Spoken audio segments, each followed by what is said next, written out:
শুরু আমি করব? হ্যাঁ, কেন না? যেহেতু আপনি আমার এত ভালো একটা গেস্ট। আরেকটা কথা, হ্যাঁ, তুমি কই? এই যে এখানে আমি শুয়ে আছি। তুমি এখানে দেখো, এই যে তোমার কত কষ্ট করতে হয়, হ্যাঁ? একটু আদর ভালোবাসা দেবো, তাও তোমার কষ্ট করে নিতে হয়। না, তুমি টেনশন করো না। হ্যাঁ,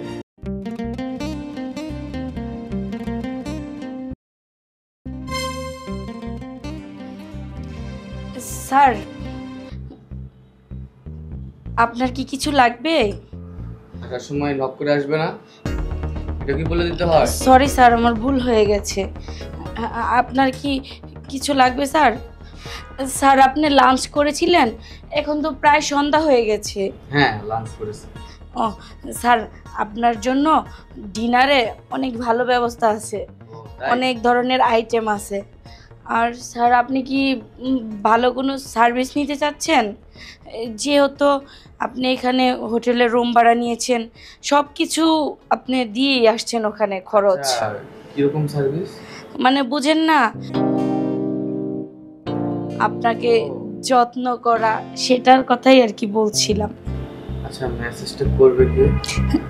যদি বলেন আমি করব, আর যদি বলেন যে না অন্য কেউকে আসতে, তাহলে অন্য কেউ আসবে। তার মানে তুমি মেসেজ করে দিবে? হ্যাঁ, কেন না, আমিও মেসেজ করি। ও, এইদিকে। নাম কি তোমার? জোনাকি। কি? জোনাকি। অনেক সুন্দর নাম। ও, তাহলে কোথা থেকে শুরু করবা? কোথা থেকে শুরু করব বলতে, শুরু তো আপনি করবেন, তাই না? শুরু আমি করব? হ্যাঁ, কেন না? যেহেতু আপনি আমার এত ভালো একটা গেস্ট, তাহলে শুরু তো আপনিই করবেন, তাই না? আচ্ছা, আমি একটা কথা বলি, হ্যাঁ, বলেন না। কিছু মনে করবে না তো? না না, আমি আবার কি মনে করব? আমি বলতেছিলাম তুমি শুরু করো, আমি শেষ করব। ও আচ্ছা, ওটা এই না। কথা। ঠিক আছে, সমস্যা নাই। শুরুটা না হয় আমি করি, শেষটা না হয় আপনি করেন। ঠিক আছে, চলেন। আসো।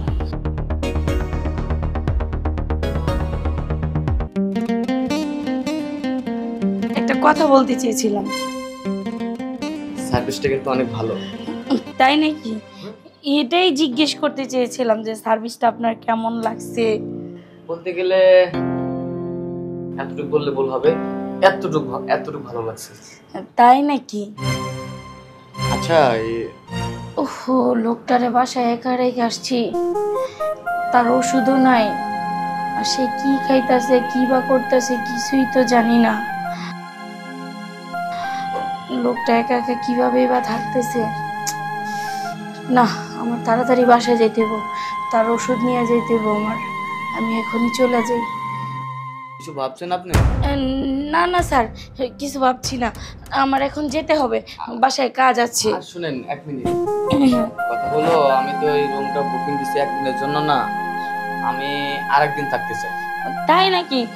তাহলে তো ভালো, আপনি আরেকদিন থাকবেন, এটা আমার কাছেও ভালো। এই যে শুনো, ভালো বললে চলবে না কিন্তু, আজকের মতো কালকেও আসতে হবে।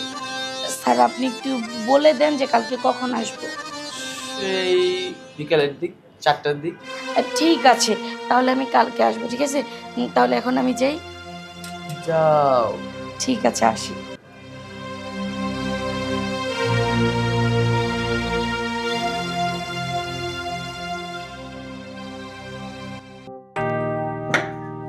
উফ, তুমি আসছো? হ, আমি আসছি। ওষুধ আনছো? হ, ওষুধ আনছি। কি অবস্থা? তুমি কি কোনো টেনশন করতেছো নাকি? দেখো, টেনশন করো না, আমার তো রাত দিন এক সমান। হ্যাঁ, ঘটনা হয়েছে, তুমি যে এত রাত করে আসো, কি এমন কাজ করো যে তোমার এত রাত হয়ে আসতে? কি চাকরি করো তুমি? হ্যাঁ, আরে হয়েছে কি, তুমি তো জানো যে আমি হোটেলে চাকরি করি। আর হোটেলে তো বুঝোই যে এই পর্যন্ত হোটেলের রুমগুলা খালি না হয়, সার্ভিস শেষ না হয়, ওই পর্যন্ত আইতে পারি না। রুম পরিষ্কার করন লাগে, ভালো করে বিছানা চাদর চুদুর বিছায় থিয়ান লাগে, সব কাজ কাম তো আমার কইরা থিয়ে হয়, তাই না? এর জন্য আর কি আমার লেট হয় বাড়িতে আসতে। আমার না খুব কষ্ট হয় জানো। কেন, তোমার আবার কিসের কষ্ট হইব বলো? কষ্ট এই কারণে হয়, যার ঘরে থাকার কথা সে আজকে কষ্ট করে চাকরি করতেছে, অনেক রাত করে বাসায় ফিরে, আর আমি আমি ঘরে বসে থাকি। দেখো, আমার মনে হয় কি যে দুনিয়া থেকে আল্লাহ আমাকে তুলে নেয় না কেন, কারণ তোমার কষ্ট আমার আর সহ্য হয় না। আমি তো তোমার স্বামী না, আমি তো তোমাকে কামাই করে খাওয়াবো, কিন্তু সেটা উল্টো হচ্ছে, তুমি আমাকে কামাই করে খাওয়াচ্ছ। দেখো, এইসব নিয়ে আর তুমি ভাইবো না। আল্লাহ আমাকে কপালে যা লেখা রাখছে তাই তো হইব, তাই না? তুমি বসো, আমি পানি নিয়ে আসি, তোমার ওষুধ খাওয়াইতে বলবো। দেখো, বহুটা সারাদিন কষ্ট করে চাকরি করে, আবার রাত্রে এসে আমার জন্য কত কষ্ট করে দৌড়াদৌড়ি করে, খাবার পাক করে তারপরে আমাকে খাওয়াইয়া তারপরে শোয়। ওর খুব কষ্ট হয়, ওর কষ্ট হলে সহ্য হয় না। এই তো আমি আয় পড়ছি, এটা একটু ধরে রাখো।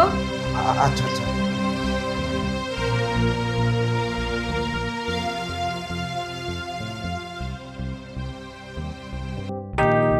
দাও, এটা দাও, এই যে নাও, ওষুধটা একটু মুখে দাও, এনো পানিটা খাও।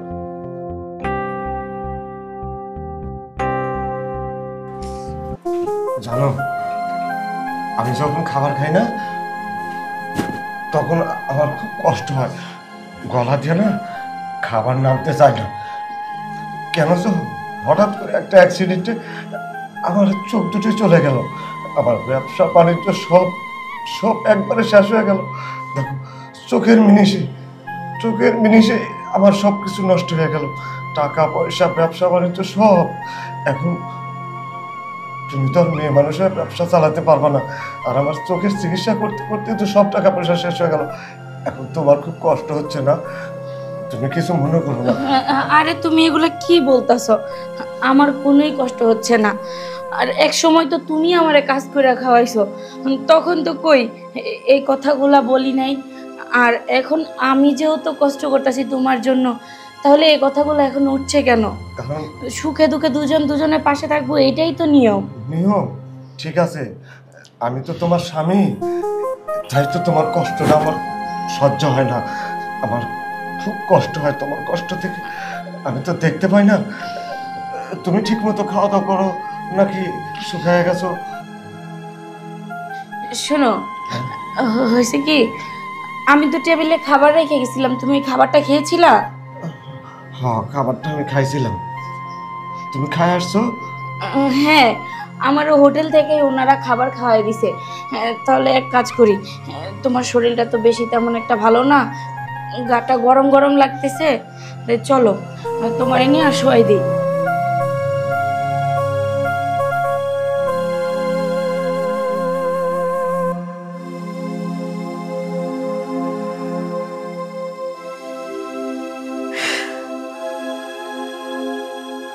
এই যে আমি এদিকে।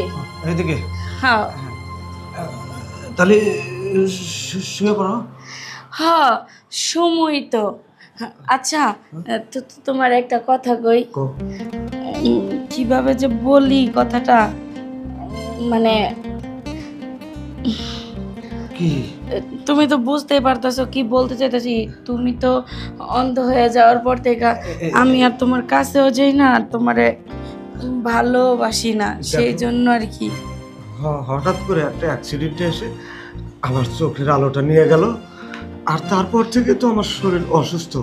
হ্যাঁ, আমারও তো মনে চায় যে আমি তোমার একটু আদর করি। দেখো, দুর্ভাগ্য আমি দুই চোখে দেখতে পাই না, শুধু মনের দিক দিয়ে তোমার একটু ভালোবাসি, কিন্তু সেই ভালোবাসার চোখের দেখা কম বেশি আছে না। আমার না একটা কথা বলি তোমাকে। বলো না, একটা কেন, তোমার যেই কয়টা বলার ইচ্ছা হয় তুমি সেই কয়টাই বলো। তোমার হাত করো। এই তো, এই যে তুমি আমার সাথে থাইকা খামাখা তোমার জীবনটা নষ্ট করে ফেলাইতেছ। তুমি কত সুন্দর, এখনো বাচ্চা কাচ্চা হয় নাই। তোমার যদি কোনো পছন্দের মানুষ থাকে তুমি তার কাছে চলে যাও, এবং তুমি তাকে বিয়ে করে নতুন জীবন শুরু করো। কারণ আমি তো এখন অন্ধ, আর আমি তোমাকে ঠিক মতো আদরও করতে পারি না, ভালোবাসতে পারি না। তুমি যাও না কেন? দেখো, তুমি এগুলা কি বলতেছো? আমি চলে যাবো মানে? তুমি অন্ধ হয়েছো দেখা আমি তোমার এখন ফালাই রেখা চলে যাবো? আমি অতটাও নিচে নামতে পারবো না। আমি তোমারই ভালোবাসছি, তোমারই ভালোবাসবো, আর অন্য কাউরে না। আর নারীর জীবনে তো বিয়ে একটাই হয়। দুর্ভাগ্যবশত যদিও আরেকটা হয়, তাও স্বামী মারা যাওয়ার পরে কিংবা স্বামী চলে যাওয়ার পরে। আর তুমি তো আমার কাছে আছো, তাই না? তাহলে কেন আমি আরেকটা বিয়ে করতে যাব? উপরালা, উপরালা কেন যে আমাকে দুনিয়া থেকে তুলে নিল না? তুলে নিলে তাও তুমি আর একটা বিয়ে করে নতুন জীবন শুরু করতে পারতে। দেখো, ওই সমস্ত কথা আর এখন বললো না। তুমিও মনে কোনো কষ্ট নিও না। আর আমি চাই না এখন তুমি কোনো কষ্ট পাও, কারণ আমি যতটুক পারতেছি, আমার সামর্থ্যে যতটুক কুলাইতেছে, আমি তোমার ততটুকুই দিয়া সেবা করে যেতেছি। এখন আর ওগুলা নিয়ে ভাবতে হবে না। চলো আমরা শুই। আসো, আমরা এখন শুয়ে পড়ি। ঠিক আছে, শো আর একটু সাইড হও। হ্যাঁ, এই যে আর একটা কথা। হ্যাঁ, তুমি কই? এই যে এখানে আমি শুয়ে আছি। তুমি এখানে? হ্যাঁ। আচ্ছা শোনো, আমার না, আমার মন চাইতেছে আমি আজকে তোমার একটু আদর করবো। হ্যাঁ, হ্যাঁ, তাই কি হয়েছে? আসো। কোন দিক দিয়ে? আরে আরে আরে আরে আরে, আরে, এই যে ওদিকে না? হ্যাঁ, এই পাশে। এদিকে? হ্যাঁ হ্যাঁ। আচ্ছা আচ্ছা, দেখো ওই যে তোমার কত কষ্ট করতে হয়, হ্যাঁ, একটু আদর ভালোবাসা দেবো, তাও তোমার কষ্ট করে নিতে হয়। না, তুমি টেনশন করো না। হ্যাঁ,